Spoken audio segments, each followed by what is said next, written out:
In many quarters, there is a desperate need in America today, in America this week, for a healthy dose of religious humility. There are too many people getting too much face time on television who claim exalted status for Christianity and who are demeaning other faith traditions, particularly that of Islam. And my friends, this has got to stop. The trigger for this latest wave of intolerance is media coverage, many of you have seen it, about a plan to build a Muslim community center 2 blocks from Ground Zero. The center will have a mosque, an auditorium, and a pool. It is modeled after YMCAs and Jewish community centers all across the country. For all I know, it's got locker rooms and childcare. Now, to be very clear here, reasonable, faithful, caring people can disagree about how they feel about this facility being built so close to Ground Zero. But that does not justify the wave of fear and suspicion that has washed over this country over the last 10 days. The media are now calling this a wave of Islamophobia that is sweeping across America. I saw a story this week on CNN about a minister in Gainesville, Florida, who has declared September 11th of this year Burn the Quran Day. Thank you for your reaction. That was mine.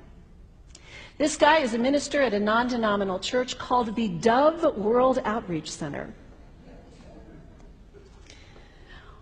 He said all kinds of disparaging, insulting, inaccurate things about Islam that I'm not going to repeat from this pulpit.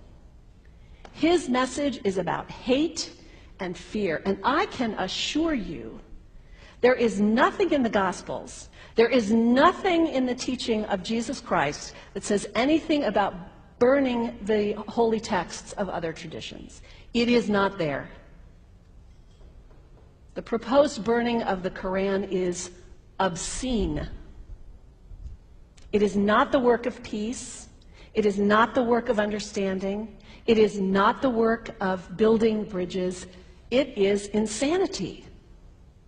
Now, the good news is there are a lot of groups, a lot of churches, even the National Association of Evangelicals, who are condemning this action and urging the church to cancel their event.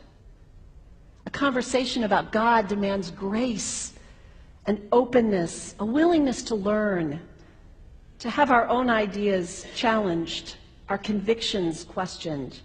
These are the hallmarks of humility. When I was in seminary, I read from someone whose name is lost to me now, when you speak of God, your voice should shake a little. You know, Jesus had no time for religious know-it-alls. He saved some of his harshest criticism for church leaders, for the Pharisees, the religious leaders who were so certain about who was out and who was in, who was holy and unholy, clean and unclean. Jesus was forever taking all this religious certainty and turning it on its head. And we can only imagine what Jesus would have said about Pastor Terry Jones and his Burn the Quran campaign. I think he would say, this has got to stop. Followers of Islam believe that the Quran is a collection of revelations received by the Prophet Muhammad from God about 1400 years ago. They believe that Muhammad was the last of a series of prophets and teachers and messengers that included Adam, Moses, Jesus, Abraham, all names revered by us as well. The word Islam means peaceful surrender to the will of God. The Quran was written at a time when the Muslim people were being driven from their homes, persecuted, and killed. The Old Testament was written at a time when Jewish people were being driven from their homes, persecuted, and killed. And religious scholars will tell you that most Holy Scriptures have stories of war and violence in them. Throughout history, most faiths have used these texts to justify violence. And if there's anyone in this room at this moment who's thinking that I've got it wrong, after church today, pull out your Bible and look up Psalm 137. And you'll see that our own text has passages that can make us uncomfortable. But also, like the Bible, the predominant message of the Quran is of peace and care and loving God, justice, care for the neighbor, care for the stranger. In the Bible, we have thou shalt not kill. In the Quran, we have whoever kills another, surely he is killing all of humanity. And whoever saves the life of another, surely he saves the lives of all humanity.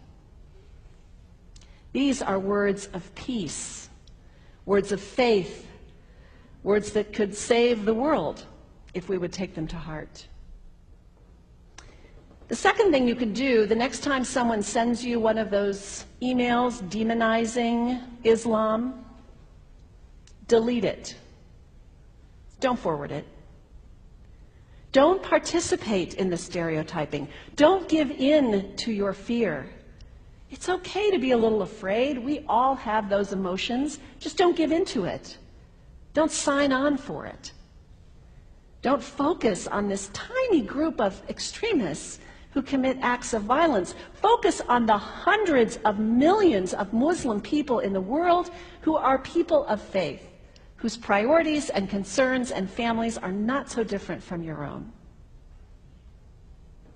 And third, when you think of Muslim people, think of individuals. Think of the professor at Ohio State. Think of the engineer at Honda. Think of the teacher at the elementary school down the street. When you think of Muslim people, remember those who died on 9/11, not the hijackers. There was only a handful of them. Remember Mohammed Sunhami Hamandi. He was born in Pakistan. He came to the United States as a small child with his parents. He played high school football. He went to college. He became a part-time ambulance driver. He died, this Muslim young man, on 9/11, trying to rescue people and save lives. When you think of Muslim people, remember Mohammed Salahuddin Cloudhurry. He was a waiter at Windows on the World, which was at the top of the World Trade Center. He died that day. His wife had their baby 2 days later. When you think of Muslim people, remember Rama Salih. She was a woman, 28 years old. Her neighbors described her as fun and outgoing and generous. And she died on American Airlines Flight 11, 7 months pregnant with her first child. Remember the founder of the Islamic Circle of North America, who worked in the World Trade Center and also died on September 11th. That same group now is giving away tens of thousands of copies of the Quran in response to the campaign about burning the Quran. In the language of their own tradition, they are spreading words of faith and peace and hope. One of the ladies at the 8:30 service this morning said to me after, maybe we should declare September 11th, buy a Quran and read some of it.